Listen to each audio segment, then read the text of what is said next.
So I'd like to say a thank you to our planning committee that planned this day today. These are the folks that have worked behind the scenes, that have decided what is the appropriate topics. And so one of the appropriate topics that we talked about in that task force, that steering committee, was the governor's agenda. And so with that, we invited the governor to come today and to speak to us about his agenda. But when thinking about Governor Burgum, one has to think about the successful businesses that he's built. And they're numerous. Obviously, the Microsoft, the Great Plains initiative that he sold for $1.1 billion, that's not any news to any of us, that's in Wikipedia. By the way, that's a lot of money. But what he did with that, obviously, was to reinvest it back into his community. And he reinvested it in new companies and new startups and new ventures. And he lived what he believed. Yesterday, I was at a great event in Fargo put on by the Fargo-Moorhead Chamber, the State of Technology. And as I walked into this building, what I thought was an old church, and obviously it was totally remodeled from something that soon was going to be a parking lot into a state-of-the-art facility. I asked, who did this? Who put this together? And it happened to be the Kilbourne Group, a group that our governor is connected with. So not only did he believe in business and the great things that business can bring to the lives of individuals in our state, he believes in reinvesting back into his community and making sure that long after he is off the scene as governor, and maybe long after he's off the scene of this earth, that this earth will be a better place. And it's with that intent and with that introduction that I would like to introduce to you today the great governor of the great state of North Dakota, Governor Burgum.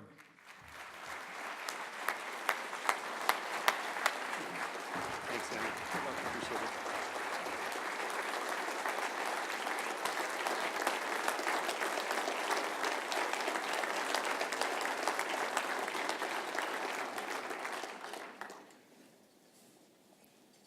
Good afternoon, and thank you, Andy, for that great introduction. It's wonderful to be here with all of you today. The place that I want to start, of course, is with gratitude, which is a place I like to always start, because we have a special thing going on in North Dakota, a very special thing, and that special thing includes the fact that we can, in a room like this, put together nearly all the leadership that we have in the state. I mean, we got U.S. senators, we've got all of the legislative leadership that's here, a whole boatload of leadership. We've got a chunk of the cabinet that's here. Lieutenant Governor Brent Sanford's here. Chief Operating Officer Jody Euchre is here. We've got business leaders from across the state. It's absolutely fantastic. And so it's really, really special that we were able to do this and get together. The other question I have is actually for the staff back there. I know that we're filming these things, but this is the brightest set of lights I've ever been in, and I can't even see the front row. I'm not even sure if anybody's come back from lunch out there. So I don't know if it's possible to either get the house lights up without affecting your video streaming or lights down, but it would sure be fun if I actually knew there was an audience out here before I talked. That helps a little bit. Can the house lights come up at all a little? Is there anything at all that we can do or not? I mean, maybe you guys like sitting in the dark. I'm not sure, but that's a little better. Thank you. But I'm also grateful for some other things. I'm grateful for the fact that here we are in North Dakota, which is this amazing place, which has so many natural resources, the great human resources we have. We've got enormous advantages compared to so many other places on this small planet that we're on. But we also have this one great advantage, which is we're part of the United States. And one of the things that I know from when I had the opportunity to work in technology, where at one time where I had people working for me in 120 countries, not everybody in those countries had freedom of speech, the right to assemble, the right to vote, the right to say, I'm going to quit my job and get some capital and go start a company. I mean, what we have going on in this country truly is the envy of the world, and it should be the envy of the world. Because when we take a look at our planet and we say, hey, there's about 7 billion people on this planet, what's happened in the last 20 years? In the last 20 years, there's been more advancements in terms of improving health, reducing poverty. Almost 1 billion people have been lifted out of poverty in the planet in the last 20 years. And what's driving that? What's driving that is the pockets where we've got free market forces, where we've got competition, where we've got choice, where consumers can have self-determination about what they want to do and spend on their time. When you put together, freedom plus free markets, and then you layer on technology on top of that, it's an amazing time to be alive. And I think sometimes it's easy to get distracted by all the noise that's going on and the noise that's happening. But if you look at the signal that's underneath that, the planet's absolutely positively headed in the right direction. There's some things that we know that work, and we can apply those here in North Dakota better than other states. Because I would say, well, we're part of the United States. We are in a competition, and we're in a competition for every other state right now for attracting capital and attracting talent. Because the 21st century economy is going to be won by the people that can put together the capital and talent to take advantages of all the new things that are going to happening, driven by enabling technologies. And that's really what I want to talk about today, because, well, some of you may compete with each other on the margin, and here together as leadership, I'm addressing this as the leaders of the state of North Dakota. It's our opportunity working together to make sure that we make the right kind of decisions that help us realize our full potential. And what is this, this new era that we're entering into is driven by some really powerful global trends. And it's interesting that this is a slide that I've probably been using for more than 5 years.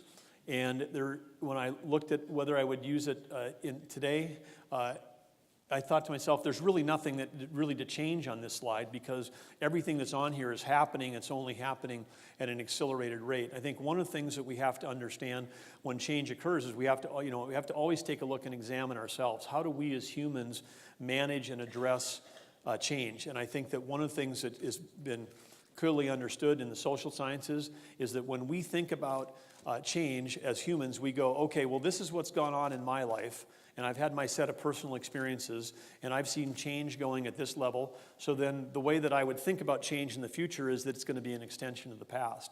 And that's fine if change is linear. But the thing that's happening, driven by digital change, because underlying all of this digital change is Moore's Law, which is the understanding that we're going to have the underlying microchips that are driving the digitization of the economy. They're doubling in power every 18 to 24 months, and then they're cutting in half in price. And so that means that whatever we've got going on, 2 years, 4 years, 6 years, 8 years from now, starts growing. It's not going to be a little bit different. It's going to be 2 times, 4 times, 6 times, 8 times, 16 times, 32, 64 times. And then pretty soon you have stuff that shows up and like, where did this come from? It wasn't here 10 years ago, and it's unimaginable compared to what we have now. And let's talk about, incredibly cheap storage. Incredibly cheap storage. When I talk about incredibly cheap storage, really, I don't think there's any of you that are paying anybody to store all of your photos and your videos and stuff online if you're using some of the free social media services, because you can store, there's no limits. There's no limits. It's free storage. I mean, if somebody's under 25 years old in this room, and you told them, hey, I'm going to charge for storage, they would probably be confused about that, because they're like, hey, I thought storage was free. And I remember back to when we were getting started at Great Plains in 1983, when there was the new Apple III computer that came out with a profile hard drive that was the new breakthrough, and it had 5 megabytes of storage for $5,000.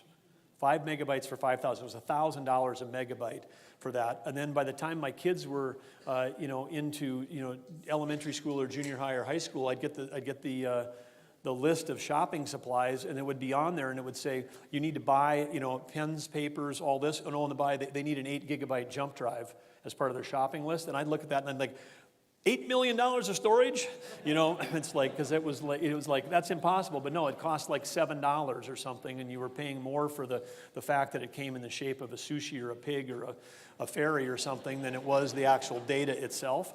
And so again, this thing has happened in our lifetime to where it's basically was super expensive, okay? Because $1,000 a megabyte is $1 million a gigabyte, if you do the math on that. We've gone from $1 million a gigabyte to just basically free.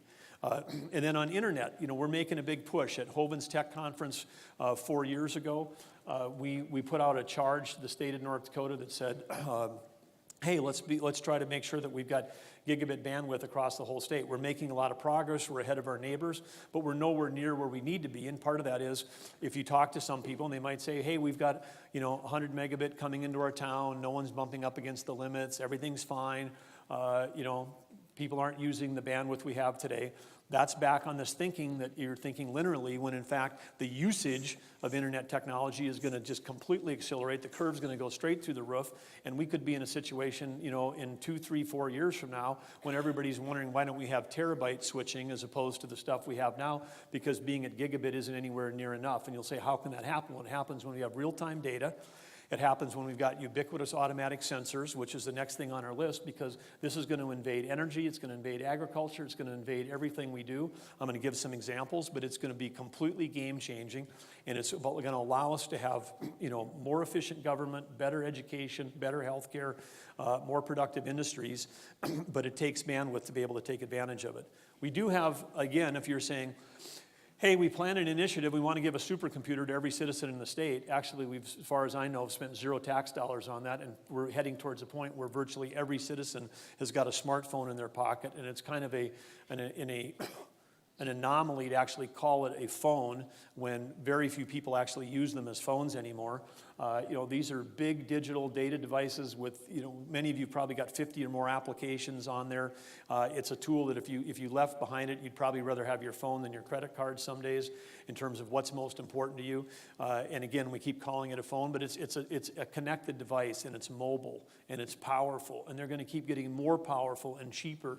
And we need to start thinking about how do we apply those. Because today, we have 160 websites in the state of North Dakota, I've learned, and at least right now I can't find any 2 of them that you could log on to and share data. You can't go to the Game and Fish, and buy a fishing license, but hey, while I'm here, I'm also going to get a park pass.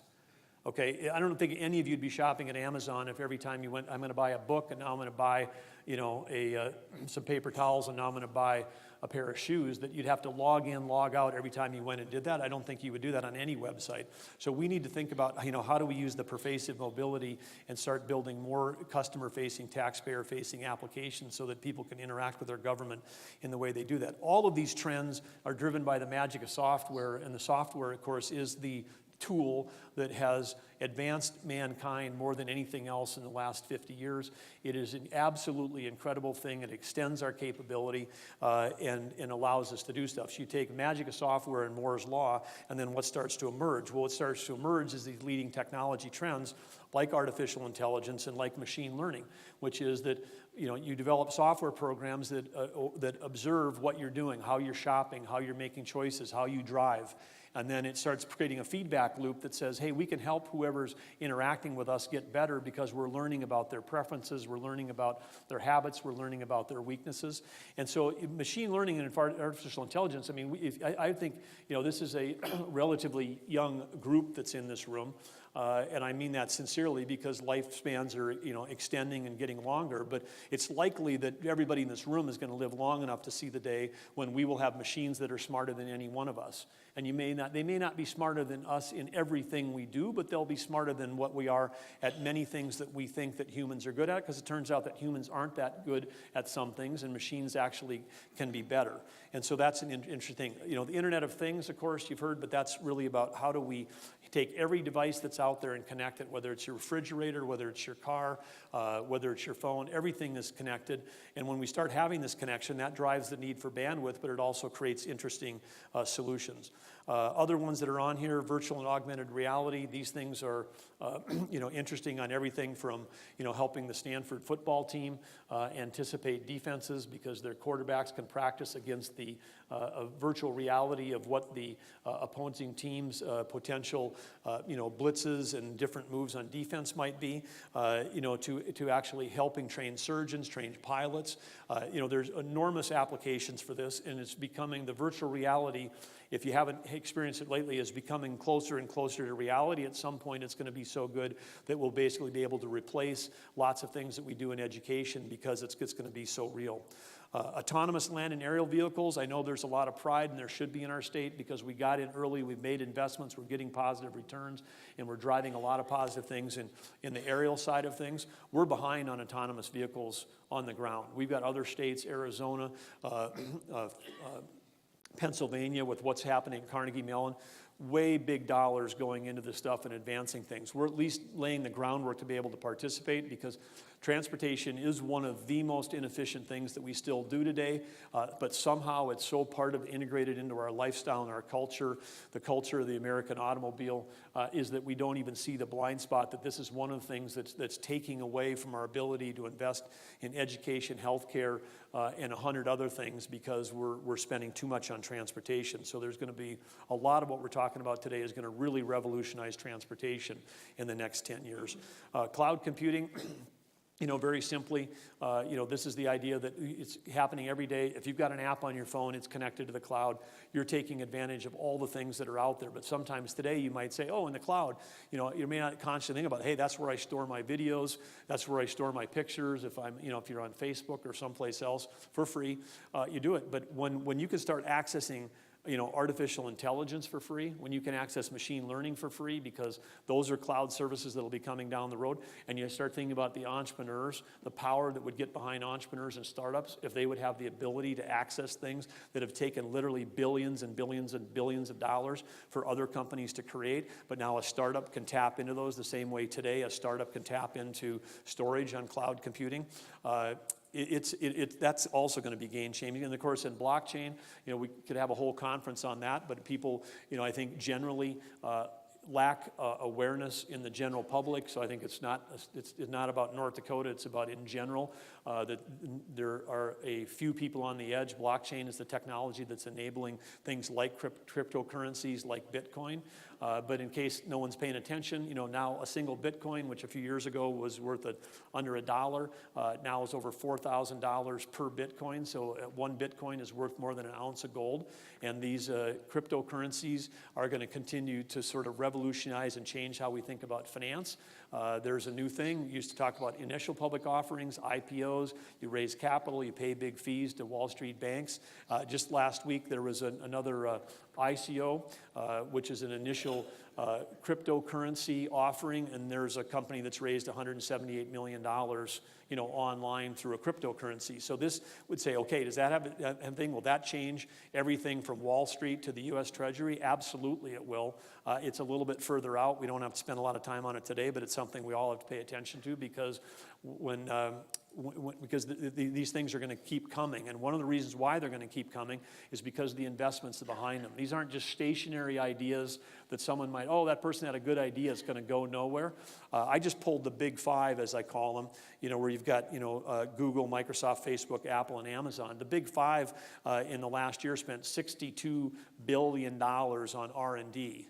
$62 billion on R&D. Think about when I left Microsoft 10 years ago. When I left Microsoft, it was $7 billion. So the R&D budget when I left Microsoft was larger than the general fund of the state of North Dakota in the year that it was the biggest it ever was. And so these are huge amounts of dollars going into R&D. But then venture capital, which we have almost none of in our state, and we need to keep doing the things to attract capital, to get capital going into startups, do everything we can to get more capital here. But in the rest of the country, $72 billion, a lot of that focused in a few pockets of technology around Silicon Valley and Austin and Boston. That venture capital, $72 billion, more than the big five, and that's on the super risky startup stuff. And so they're investing in all the stuff that I had on the previous slide. And so, we're going to continue to see all of these forces drive faster, and there may be things that aren't even on that slide that in 2 or 3 years are going to be very big things, because it's coming so fast. So when I say technology is changing every job, every organization, every industry, it is absolutely positively true. If you work for an organization that's not being changed by technology, then I think that one action item from today is to go home and start doing some strategic planning and saying, where are the risks and threats to our organization? Because software is disrupting every company in the world. And it doesn't matter if you're in the hotel business, you know, it was like location, location, location. No one will ever knock us off of our thing because we own all the best locations. Along comes Airbnb, and guess what? Every home in America becomes a potential competitor to your location, because sometimes those homes are in better locations at lower cost than what you're offering as a hotel operator. Airbnb last year over the holidays was offering over 2 million homes online.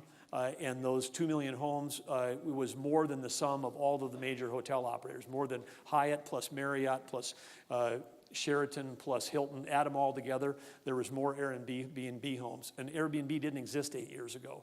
That's an industry getting disrupted by software. So it's changing everything. Is it changing government? It's not changing government fast enough. And if you think about places where we've had costs that have been growing faster than the rest of the industry, it's been, you know, two things: education, tuition rates growing faster than inflation, healthcare. Every day we're talking about it in the news, growing faster than inflation. Why is that? It's because the government's involved, the government's restricting the free markets around whether it's health insurance, whether it's healthcare IT, all these disruptions with government regulation interference which disrupt that. And then we throw a bunch of government subsidies on top of it in the form of, you know, $1.3 trillion of student loans in terms of all the money that we spend on healthcare reimbursements from the government. And so you basically create bubbles like we created in housing in 2007 and 2008. We got an education bubble that's going on, and we got a healthcare bubble that's going on, driven by government policy. Those wouldn't be happening if the free market forces that I'm talking about were invading education and healthcare. And those are the two things that we spend the most on as a country. It's the two things we spend the most on in the state of North Dakota. And one thing I would hope is that we could, in our state, try to figure out a way, if we can get free of the federal government, that maybe we can actually get free market forces putting the positive good to work in education and healthcare. And if we could do that and others couldn't, then we would just leap ahead of everybody else.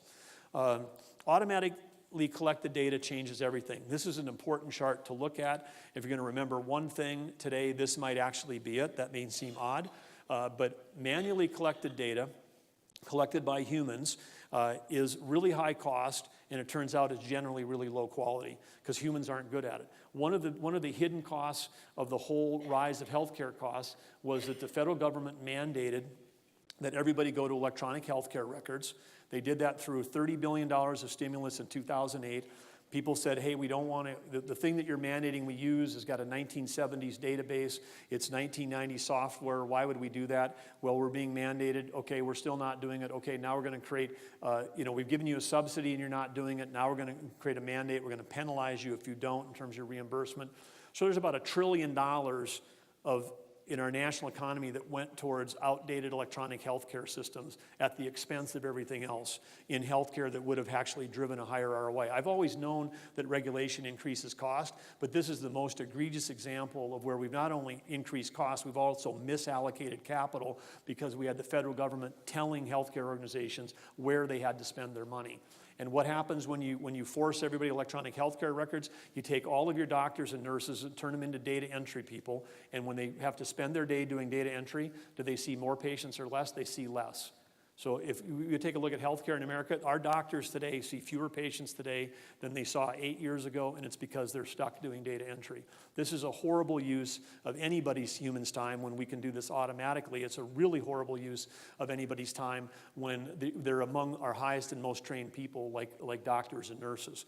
But what's on the other side of the equation, what's coming is we have an opportunity to have automatically collected, low-cost, accurate, real-time data collected in just about any field, in any industry, in any time, and these are going to be completely game-changing. And it's super low cost, and it's super high quality. So the next question you ask yourself when you go home about your business, is there any place in our business where we are automatically collecting data? And if the answer is no, then you ought to say, are any of our competitors automatically collecting data?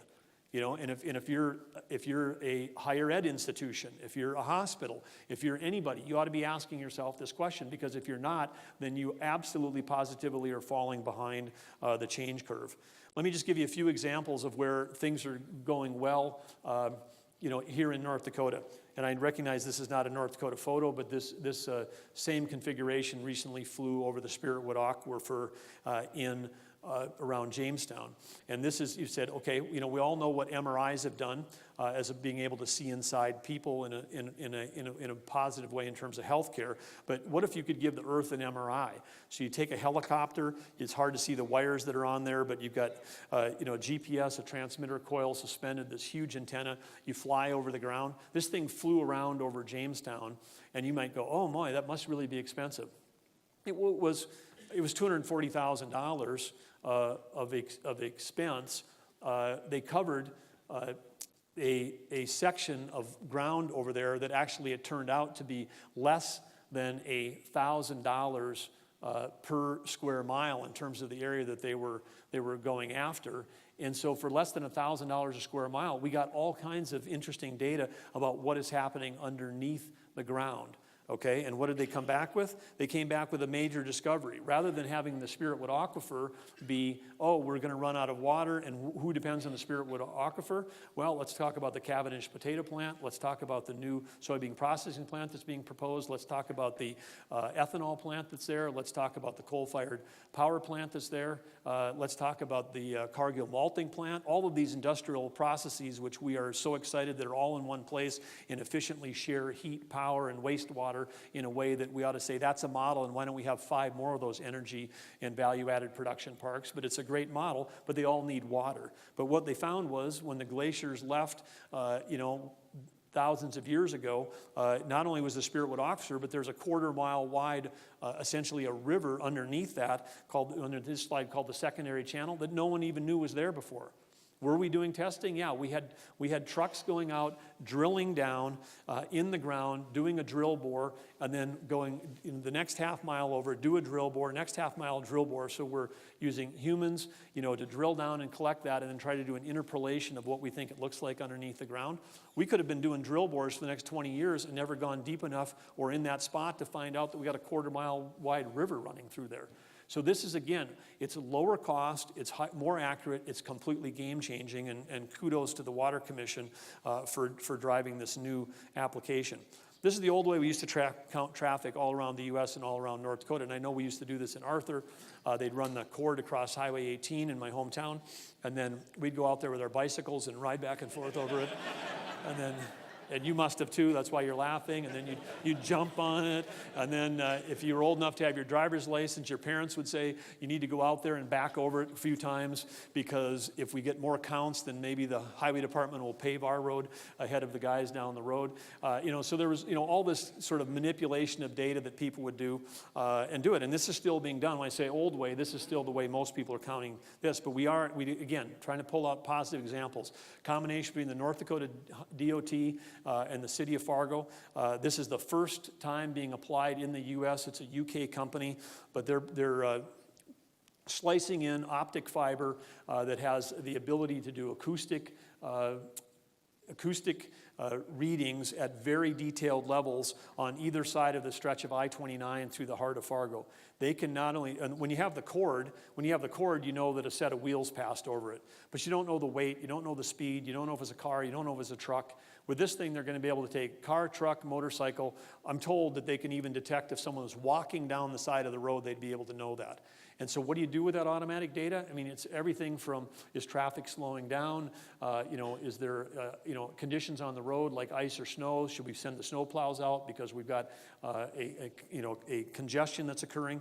But this is going to be real time. It's not like we collect it, because I've seen people make decisions on tens of millions of dollars in the Fargo metro area off of those rubber tube things that were 4 years old. Well, here was the traffic count in 2010. Should we spend the money now? This is real time. You can get trends. You don't have to use old data that's not accurate. You can use new data that's real time and highly accurate. There's also things like these vans. These things can drive at full speed over the over the ground and identify potholes, identify cracks, identify changes in surface levels. These have been deployed in both Fargo and Bismarck, and this gives us a better sense of how much the cost of all of the infrastructure that we put on the ground. Because when we take federal dollars and expand our cities, it is a trap, because they help us build those things, and then we're stuck. The taxpayers, the property taxpayers, are stuck with all of the maintenance on those things. And these things will help us understand exactly how expensive that the breadth of the cities can be. There's some other positive things that are going on. Everybody, in all these conferences, everybody talks about where we are in the UAS space. It's fantastic. We have a lead, great things going on. We've got Northrop Grumman, General Atomic, the Grand Sky Project, 24 startups that are coming out of UND doing great stuff with pipelines, railways, wind farms, lots of great things going on with UAS that we could talk about. But this is a cool project going on in Northwood. We got this test site. It's 4 miles by 40 miles. It's 160 square miles, and this is a 42-foot wingspan drone that's flying. And when this thing flies over those agricultural fields, it picks up a terabyte of data in an hour. Okay, a terabyte. What's the alternative? Agronomist on a four-wheel driving out into the field. That's 160 square miles. So then you're talking about 640 quarter sections. I mean, you would take an army of agronomists to go out there and try to get that data. This gets it in 1 hour, and it can actually it's so precise, it can actually tell you how many plants, how many sugar beet plants, how many corn plants. It can tell you how many plants. That's the level of precision that you can get, which is nothing that a human, I'm not discounting human observation, I'm not discounting agronomists, but I'm just saying that we have limitations as humans that can be surpassed easily with this kind of stuff. But then, of course, we're in a spot now, we're still building this out. When they get the terabyte of data, the guy takes out the hard drive, and then they drive it at the speed of the internet. Not the speed of the internet, they drive at the speed of the interstate, because they have to drive the hard drive down to NDSU because it's too much data to try to move back and forth. But again, great collaboration between UND, NDSU on this, and we need more of that. Our research universities aren't big enough to compete with the whole world competing with each other. I say, hey, let's compete on the football field. Let's compete, track, basketball, softball, you pick a sport. But separate from that, when we're talking about research, we got to be collaborating, because we don't have enough dollars in our higher ed system to compete with the rest of the world unless we're doing a better job collaborating. When Brent and I talk about this, we talk about innovation, not regulation, because regulation, by definition, is something that's backward looking. And this often happens. I've seen it happen in my short time in government. Someone's got a problem. They come to a legislator. Legislators are accessible, and they are in our state because we have a lot of them relative to population. And then we say, citizen says, I have a problem, and then we say, great, we'll come up with a rule and we'll fix it. Well, then, by definition, whenever we do that, we're fixing yesterday's problem. And sometimes that's really important. But when you have the technological change that's happening at such a fast rate, fixing yesterday's problem doesn't anticipate tomorrow's opportunity. And that's why when we called together all the pipeline operators in our state this spring for a closed meeting, we pulled them all together and we said, look, when we're having this meeting, we want you to tell us what's the innovation that's going to help us. We're not going to tell you what you have to stop doing or start doing based on yesterday. We want to know what you're doing that's going to lead the way to help us achieve a goal of zero spills in North Dakota. Zero spills. Just why wouldn't we be pursuing zero spills? Of course we should pursue that, just like we want to have zero crashes, with planes. Let's keep chasing zero. And so the response to that was great, and there's a lot of fun things going on. In addition to the people we had there, I've had a chance to get out and talk with some operators about things that they're doing. This was one day we happened to spend with Enbridge, one of the operators here.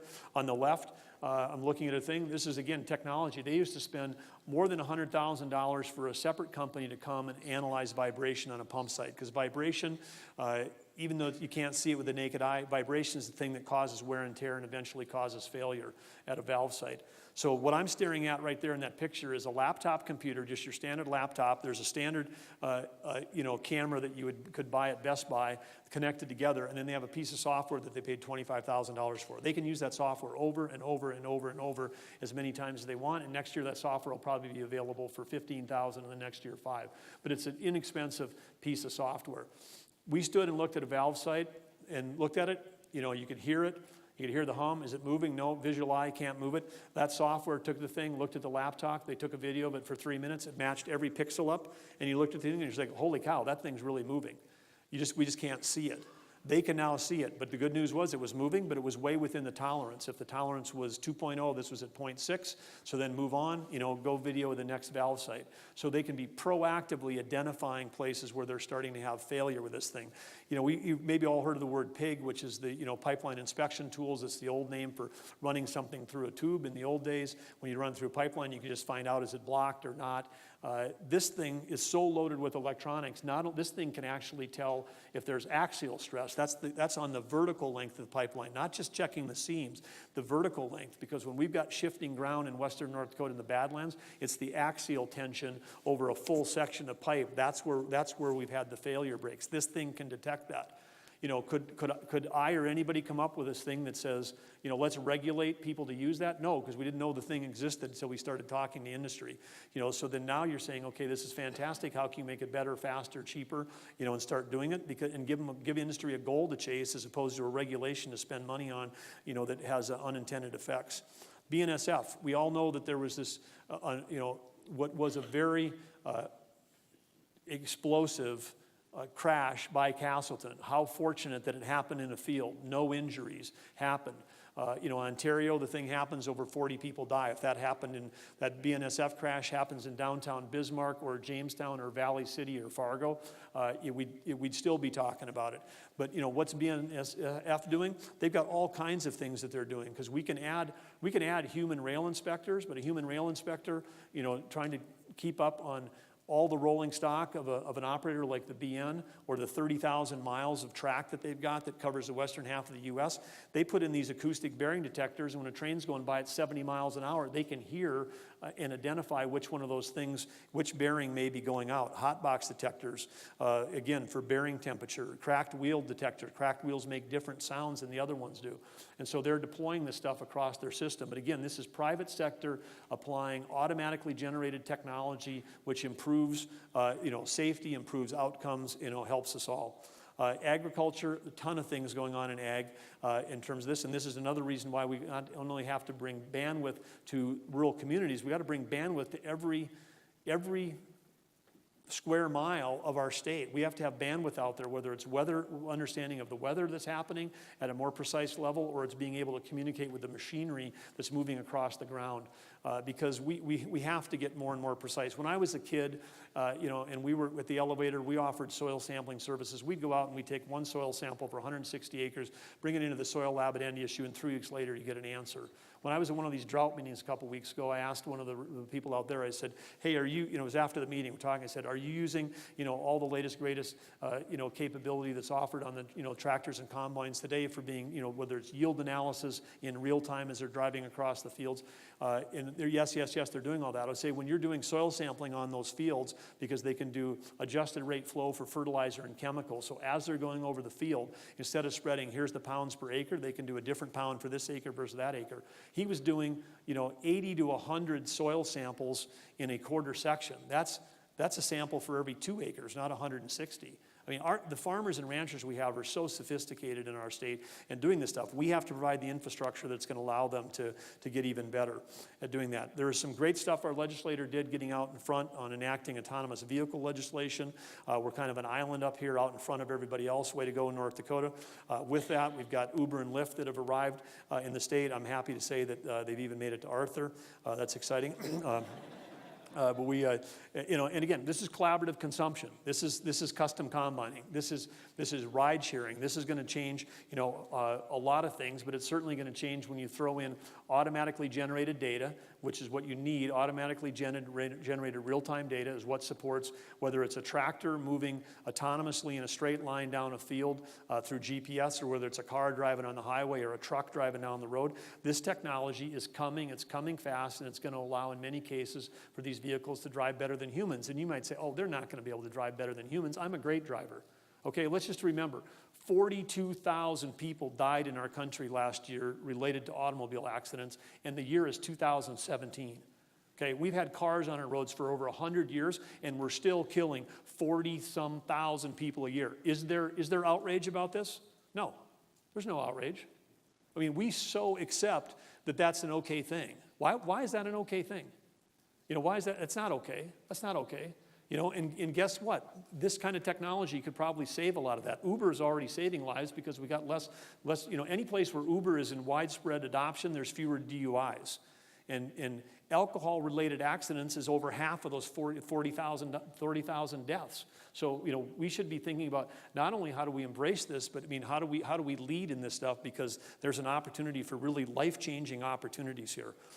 One of the things that's been tossed out is this cool idea about having a test corridor. Highway 83, which runs from Texas all the way through North Dakota, is something that could be the first in the country where you would be testing vehicles. Think of that if we would, I mean, I look at this and I go, look at all the other states that it doesn't run through. That's the competitive part of me, because I'm like, hey, we're on this thing. We ought to be pushing for Highway 83, because this will give us a chance to participate in moving freight, moving vehicles, moving all kinds of stuff, you know, up and down. And then again, when everybody's, you know, driving back to Frisco, then you won't even have to have your hands on the wheel. It'll be a easy trip. Okay, one of the things we have to think about in our cities, we spend a lot of time through zoning and other things, is how we mandate and think about parking. Parking is a huge cost in our society. It's never ever aggregated into a particular number. No one really understands what the high cost of free parking is.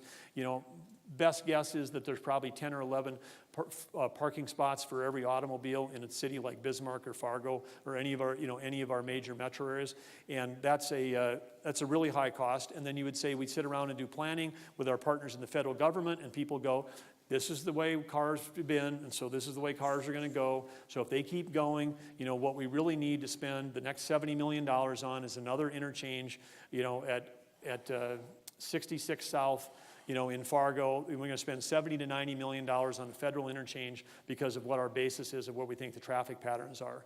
Well, that'd be interesting if there wasn't a bunch of other data that says we might actually be at peak automobile. With all of the autonomous stuff that's coming along, with all the ride-sharing services, with all the new stuff that's going to happen, we might actually be as a country at the peak, and then it's going to start going down from here. And that has huge implications for our property tax cost and structure in the metro areas, because we need to start designing cities, you know, differently than we do today, because we've been designing strictly around automobiles without question, as opposed to designing them around people. And if we can start designing cities around people, we'll have healthier, more vibrant cities with lower property taxes.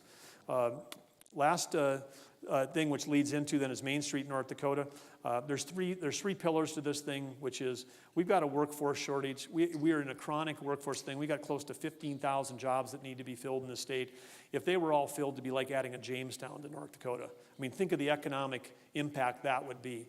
And so, and any one of you, I mean, that are here today, probably here, you probably got job positions that are open. Private sector doesn't post jobs unless they can make money off the individual once they fill the job. So all of you, by reference, would be more profitable or growing faster if you could fill those jobs. So one of the things that we want to do is make sure that we're a partner in working with all of you around the workforce development to make sure that we got that. And we can do that through higher ed. We can do it through our two-year schools. We can do it by being choice ready. We can do a better job at high school. We can do a better job with apprenticeships. I mean, there's 100 fronts, but this is a big area of focus. So when we talk about Main Street initiative, the first thing that ought to come to mind for you is workforce development. The second thing that ought to come to mind is smart, efficient infrastructure, which I've talked about, which is if we're going to get people, you know, that want to live and stay here, we got to build efficient cities that keep the property taxes down. And the last thing is, today, if you got 21st century skills, you can live anywhere. You can choose to live anywhere you want to.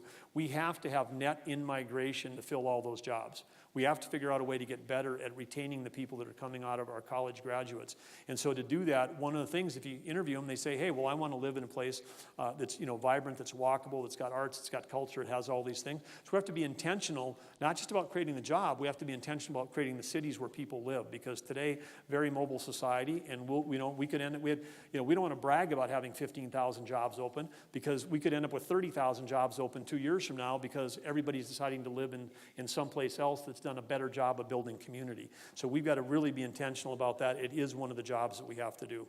The last thing I want to close on for all of you, because we have all these leaders in the room, is is the whole concept of leadership during a time of rapid change, and then what that means. And I'd say, the toolkit for the people that I get a chance to work with every day, the cabinet leaders, the people that we're surrounding ourselves with, there's certain things that we all keep in mind. And the first thing we try to keep in mind is humility, because when things are changing this fast, every day there's going to be something that you don't understand, don't know, and don't know where it came from, what about. And we all have to be willing to with that humility, be able to lean in and ask questions to learn more. Because humility and curiosity go so close together.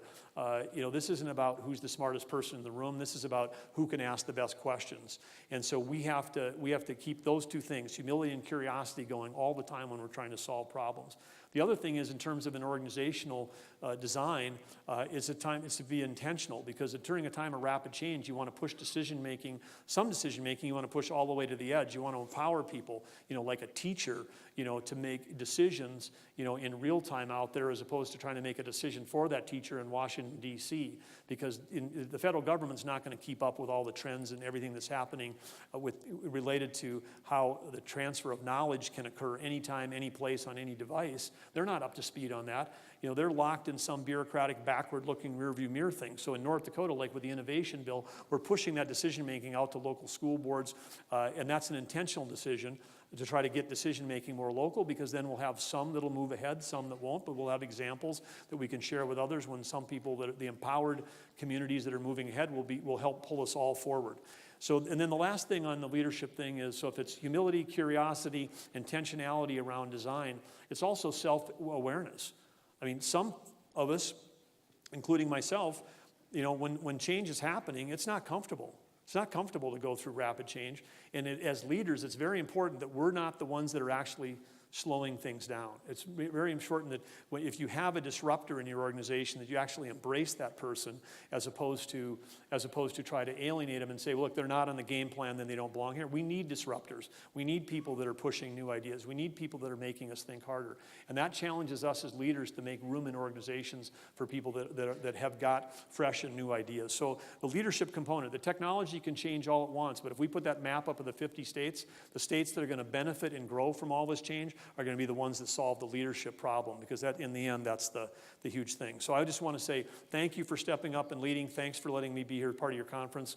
Look forward to taking some questions. But again, thanks for everything you do for North Dakota. Let's do everything we can to reach our full potential. I know that working together, we can make that happen. Thank you. We're going to do without chairs, if that's all right. Yeah, that's great.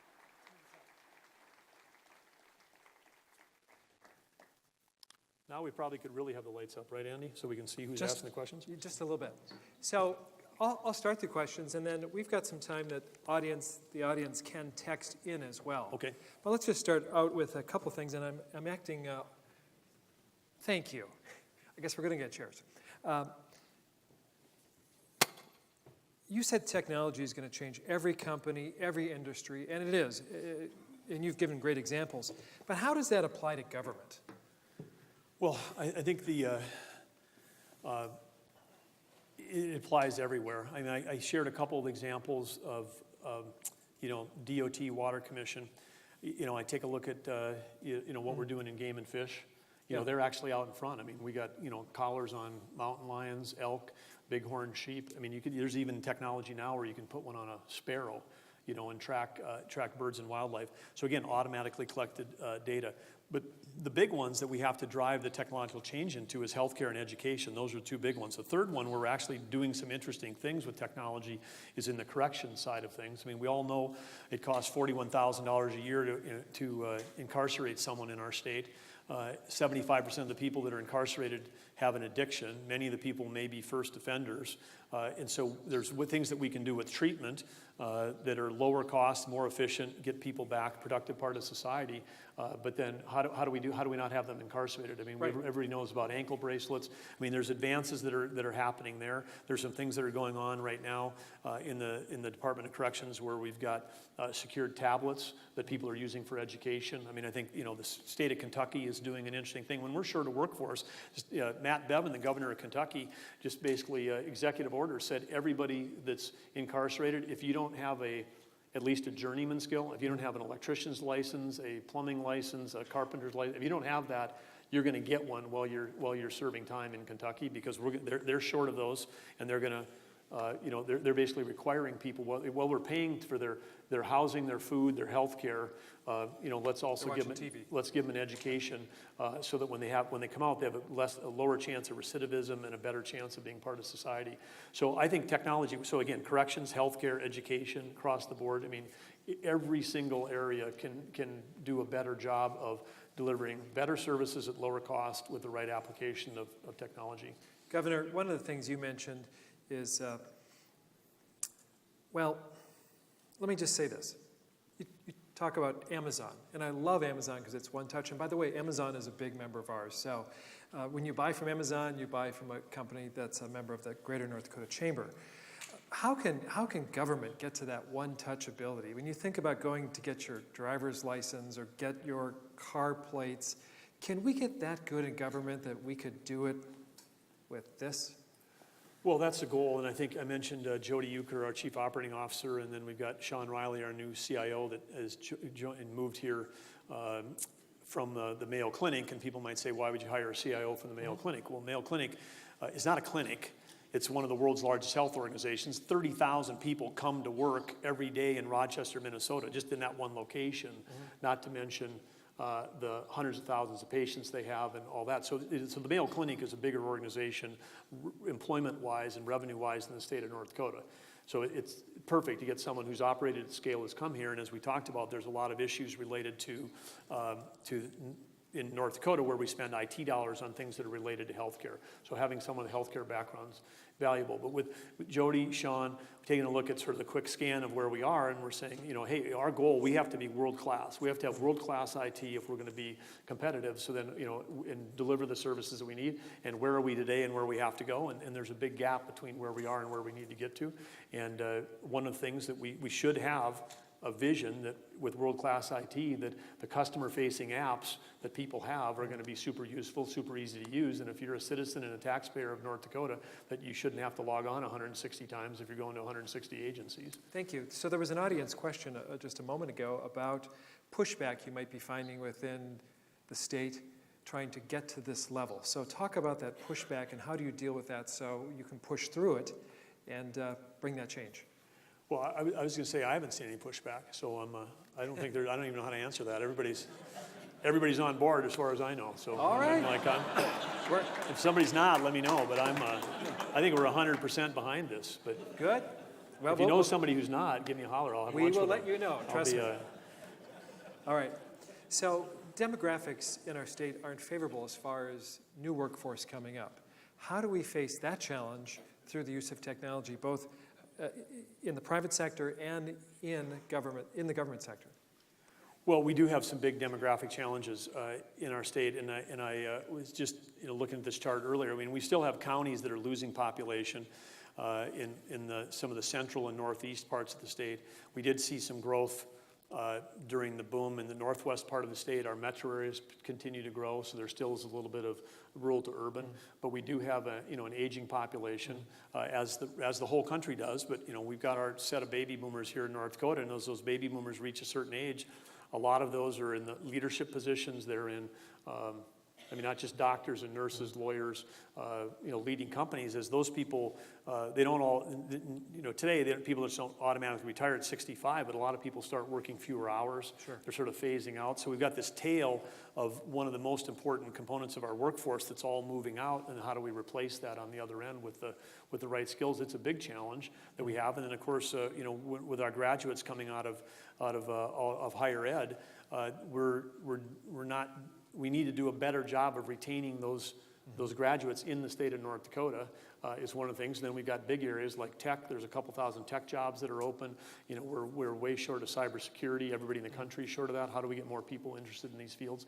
And so this is the demographic thing that's against us is tough, and it's also tough because the other states also realize it and are also competing for this talent. It's one of the reasons why we have to work on multiple fronts: education, partnerships with higher ed, partnerships with K through 12, with the private sector. We have to do all that, but we've also got to have the cities working on building places that these people want to live. Because if we solve the education stuff, we got the world's best education, we could graduate them and then they go live in, you know, Boulder or Sioux Falls or Minneapolis. They go live someplace where they think it's more amenable to what they want to have, kind of the community they want to be a part of. Sure. One of the things I mentioned in your introduction was that you were involved with this sanctuary building.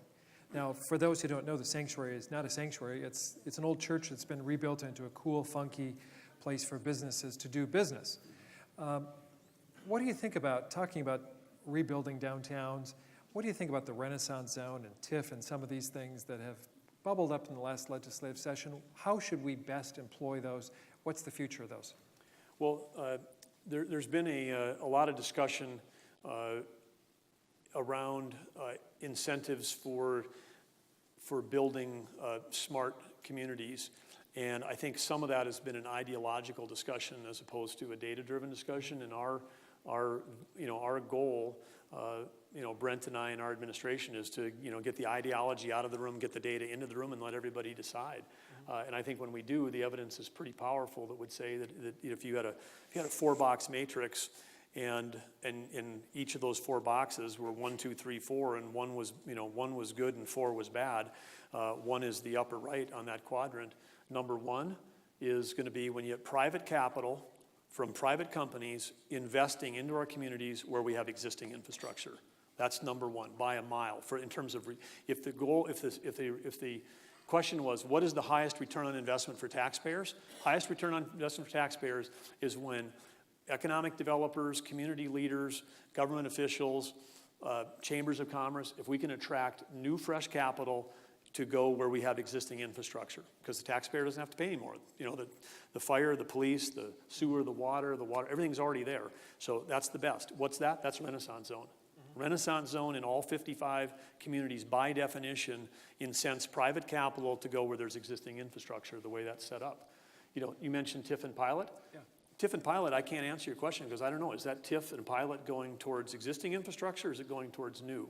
If it's going towards existing infrastructure, it might be in quadrant 2. It might be the second best thing we can do because it would imply if it's a TIF or a pilot, it means on the other side of that, there's private capital coming.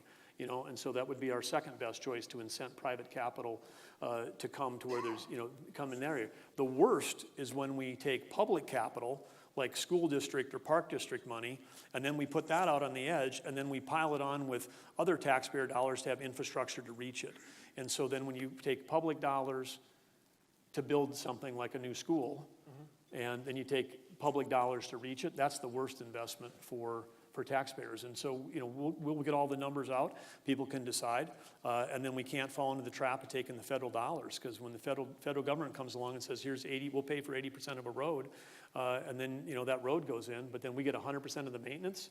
Yeah. That's when you find cities looking for revenue sources on how do we pay for all this infrastructure, because we took the bait on the initial cost, but we didn't fully bake in the long-term maintenance costs. So we can get smarter about it. And it turns out, back with the Main Street Initiative, where the 21st century workers want to work, they want to work in healthier, more vibrant, more walkable, communities, and all those things are possible, and having lower property taxes as well. All right, I have 2 questions left. There was a question that came through the monitor a moment ago about working with member organizations. So, Governor, how can this organization and how can other organizations help you accomplish these goals to make North Dakota a better place? Well, I think, the first thing I would say is that we're interested in partnerships. There's not any chance that the state of North Dakota or the agencies can get this done without the private sector and without all of the other partner organizations. So we have to come together. If there's agreement on the vision, then we have to sort of divide the work stream and say who's going to do what and how we're going to get it done. But I would say that a lot of the organizations that I saw up and during the legislative session, a lot of the people there have got, powerful constituents. They've got emotional stories about why their thing matters, more than everybody else's thing. And they are great at making that, connection. But in general, I saw there wasn't as much data as I'd like to see, particularly when we're trying to divide up, scarce resources. I mean, with the help of the legislature, we cut $1.7 billion out of $6 billion, which is no small feat, never been done before. But when you're doing that kind of hard work, you'd like to have the very best data you can. So I would say, any of these organizations, when you're coming, let's talk about how to reinvent what you're doing. Let's talk about the data you're collecting, and let's talk about it, because some of the stuff that I'm suggesting that we might help create dashboards for each city. It seems like there's an opportunity for organizations and agencies that are in the business of advocating, for local subdivisions to also be big partners on us and helping everybody make smart decisions. All right, it sounds like a great way to collaborate. One last question. This came from the monitor as well. How did you enjoy WeFest? WeFest, I got to I got there one night, and I've been going to WeFest probably for 20 years or something like that, and so it was very enjoyable. It was a beautiful evening, and the highlight for me was when the big screen came up that I saw Todd Porter on the big screen, so that was the highlight. All right. Well, Governor, there's a lot of other questions, and people want to interact with you, and I assume that you'll be around for a few minutes to take those questions. Yeah, so, absolutely. Let me be the first one from the Greater North Dakota Chamber to say thank you for being part of this event, and thanks for being so open to our organization when we come to see you. So again, join me in thanking Governor Burgum. Thank you. There is a gift on the way down. It's in an orange bag. Okay. So, almost there. All right, again, thank you to Governor Burgum for his time, his vision, his energy. I leaned over to Mike Nowatzki. I was sitting next to him, and I said, I just don't know that I have that kind of energy. How do you do it? So it is a race there, and a great race at the governor's office. Well, a couple of announcements, and so the first one is this. Simply put, if you are not a member of the Greater North Dakota Chamber, consider becoming a member. All of you, most of you, invest in our organization, and it always helps to have more investors to do more for the state of North Dakota. So if you have a referral for us, please give our office a call. We'd be happy to take it and work with you in getting other members into our organization. Next slide, please. As well, many of you don't know that we have a political action committee, and if you want to donate to that, it takes personal funds. Please contact me or Brady, and we'll be happy to make sure that your donation is accepted into the Political Action Committee and that we use it to elect pro-business candidates. Thank you. A couple things that are happening. We are looking for 12 great individuals, 12 individuals that can give us 10 meetings in the next 18 months that are interested in developing policy. And some of you know who you are.